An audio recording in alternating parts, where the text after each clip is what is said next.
What's up, Dub Nation? The NBA offseason is officially underway, and the buzz around the Golden State Warriors is reaching its peak, with the Oklahoma City Thunder just crowned champions. After an epic Game 7 victory in the 2025 NBA Finals, all eyes are shifting to front offices around the league as they prepare for what promises to be a hectic summer. And when it comes to Golden State, there's one name dominating the headlines: Jonathan Kuminga. Yes, once again we're talking about Kuminga because his future with the Warriors is the biggest domino yet to fall. As a restricted free agent, his next move will dictate not only how the Warriors approach the rest of the offseason, but also what kind of roster they'll bring into the next campaign. And it's not just speculation, this has been confirmed straight from the top. Warriors general manager Mike Dunleavy recently held a media session, and when asked about Kuminga, he didn't mince words. Resolving Kuminga's situation is the organization's top priority heading into free agency. Dunleavy knows they cannot afford to let this drag out for weeks. The longer it takes, the fewer trade partners remain on the board. Teams are already making moves, locking in rosters, and figuring out their budgets for the 25-26 season. One thing Dunleavy did say that raised eyebrows was that Golden State will definitely be active in the trade market. Now let's be real here, the Warriors don't have a ton of flexibility.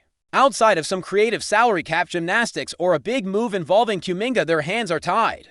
And given the way Dunleavy phrased it, it's clear that the front office is still very much exploring the idea of a sign-and trade. But before we dive into potential trade scenarios, we have to acknowledge that the entire NBA landscape just shifted with one blockbuster move. Kevin Durant is heading to the Houston Rockets. That's right. After weeks of rumors, the Rockets pulled off the deal, sending a package centered around Jalen Green, Dillon Brooks, this year's number 10 overall pick, and some second-round selections to land KD. The full details of the trade are still filtering in, but what's clear is that Houston just became a real threat in the Western Conference. The big question now for Golden State fans is whether the Warriors, as currently constructed, can compete with this new-look Rockets team and an OKC squad that just won it all. The answer: probably not, which brings us right back to Kuminga. If the Warriors want to improve the roster and stay competitive in the West, the most straightforward path is through a sign-and trade involving Kuminga. So let's talk about the potential suitors. First up, the Miami Heat. Reports surfaced during the Durant sweepstakes that Miami viewed Kuminga as something of a fallback option if they couldn't land KD. Well, now that Durant's off the table, could the Heat circle back and put together a package for Kuminga? Barry Jackson, who covers the Heat extensively, reported that as of Sunday afternoon, Kuminga hadn't been a major focus in Miami's front office discussions. But in the NBA, things change quickly. The Heat find themselves in a tough spot. They missed out on Durant. The Eastern Conference is wide open, and they desperately need to add talent on the wing. It wouldn't be shocking if they reignited talks in the coming weeks. If a trade with Miami were to happen, Golden State would have to work around some tricky salary cap math. Remember, under NBA rules, the Warriors can only take back 50% of Kuminga's new salary in any sign-and trade deal. Assuming Kuminga signs a contract worth somewhere between $25 and $30 million annually, the Warriors are looking at receiving players whose salaries fall in the $10 to $15 million range. So who fits that mold on the Heat roster? A couple of names come to mind. Kyle Anderson, affectionately known as Slow-Mo, was recently traded away by the Warriors in the Jimmy Butler deal. But there's a sense that bringing him back to the Bay Area could be an intriguing option. Then there's Haywood Highsmith, a solid thread role player, making around $5.6 million. Maybe a combination of Highsmith and Jaime Jaquez Jr. could get a deal done. Some Warriors fans might even dream about Nikola Jovic, though it seems unlikely that Miami would include him after refusing to part with him in the Durant talks. Still, Miami's involvement remains up in the air for now. The team seems to be weighing its options, and until they show more aggressive interest, it's hard to see a trade materializing quickly. But there's another team that's been much more consistently linked to Kuminga: the Chicago Bulls. Now, this is where things start to get interesting. For a while, there wasn't much coming out of Chicago, but over the past few weeks, the noise has been getting louder. Multiple insiders, including from the Stein line, have reported that the Bulls have ongoing interest in Kuminga. This isn't some sudden obsession either. The Bulls have shown interest in the 22-year-old forward in past trade discussions, with Golden State including during talks centered around players like Alex Caruso, Zach LaVine, and Nikola Vucevic. The latest reports suggest that Chicago remains very much in the mix. Jake Fisher also mentioned that things would become clearer after the Durant trade was finalized. And now that it has, the expectation is that talks between the Bulls and Warriors could heat up.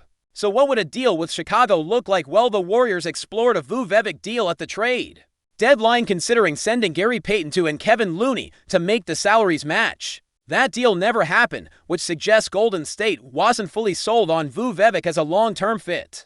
Another name floated is Kevin Huerter, but at $17 million per year. That's a tougher financial puzzle to solve. Plus there's doubt whether Chicago would be willing to pay Kuminga upwards of $34 million per season, which is what some analysts expect him to command. One trade scenario that's gaining traction among Warriors fans is a straight swap Kuminga for Coby White. Salary-wise it works, and basketball-wise White could fill a glaring need for the Warriors. In the backcourt, White had a breakout year with Chicago and showed he can be a capable scorer and playmaker. A one-for-one deal seems like the cleanest option. Another possibility is a package deal where Chicago sends Nikola Vucevic and Ayo Dosunmu to Golden State in exchange for Kuminga and maybe Moses Moody. Yes, losing Moody would sting a bit, especially considering he's about to start his contract extension. But Ayo is a strong perimeter defender who can handle the ball and stretch the floor, which fits nicely with Golden State's needs. Vucevic, for all his defensive shortcomings, would provide front court scoring and rebounding. Now, there's also a third scenario making the rounds, a three-team blockbuster involving the Charlotte Hornets. In this deal, the Bulls would get Kuminga via sign-and trade. The Hornets would land Javon Carter from Chicago plus Moses Moody from Golden State. Meanwhile, the Warriors would receive Lonzo Ball, Jalen Smith, Josh Okogie, and a protected first-round pick from the Portland Trail Blazers. On top of that, Golden State would get for second-round picks.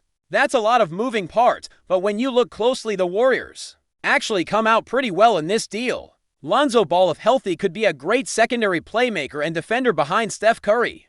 Jalen Smith brings some much-needed size and rebounding to the front court. Josh Okogie is a tenacious wing defender with athletic upside, and the extra draft capital gives the Warriors more flexibility for future moves. The big question here is whether Chicago is willing to give up that much to land Kuminga. But if they really view him as a core piece for their rebuild, they might just pull the trigger. At the end of the day, it feels like a breakup between Kuminga and the Warriors is inevitable. Whether it's one of these deals or another surprise move, Golden State seems poised to part ways with the young forward sooner rather than later. Of course, there's still a chance that Kuminga stays put. Recent reports suggest that momentum is building towards him resigning with Golden State. Monty Poole hinted that the scuttlebutt around the league is that the Warriors will find a way to hang on to Kuminga, at least for now. Brett Siegel echoed similar sentiments, reporting that a new deal between Kuminga and the Warriors is gaining traction. There's a sense that the Warriors may prefer to resign him and retain the ability to trade him later, when his market value might be higher or when better trade opportunities present themselves. The idea here is that by locking him into a new contract now, Golden State won't lose him for nothing. Plus, once signed, they'd have the full value of his contract to work with in future trade discussions. But even with that, the belief within the Warriors front office seems to be that Kuminga is not seen as a long-term centerpiece for future championship runs. The feeling is that while he's a valuable asset, he's not going to be the guy carrying the mantle in a post-Curry era. As it stands, all signs still point towards a potential exit for Kuminga. Whether it's Chicago stepping up with a big offer, Miami circling back with a wing focus package, or some mystery team swooping in the coming weeks will be crucial. And for Warriors fans, it's all about waiting and watching to see how this major domino falls. Before we continue, make sure to leave a like and subscribe to the channel so you won't miss any exclusive Dubs updates. Let's keep going. Whispers are growing louder across the NBA landscape, suggesting a seismic shift that could send shockwaves through the league. DOMANTAS Sabonis, currently of the Sacramento Kings, is reportedly on the verge of signing a 3-year deal with the Golden State Warriors.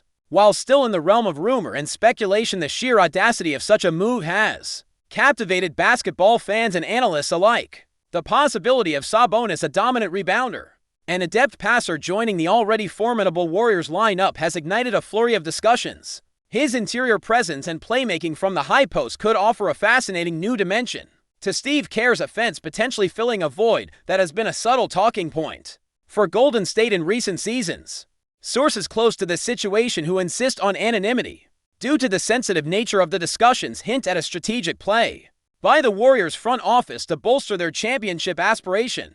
The idea of Sabonis operating alongside Stephen Curry, Klay Thompson, and Draymond Green is a tantalizing prospect, offering a blend of veteran leadership, perimeter shooting, and now elite interior play. For the Sacramento Kings, such a departure would undoubtedly be a monumental blow. Sabonis has been a cornerstone of their recent success, and his absence would force a significant reevaluation of their future plans. The mere suggestion of this move has already sent the Kings fanbase into a frenzy of concern and disbelief. While no official statements have been made, the buzz around Sabonis to the Warriors is intensifying.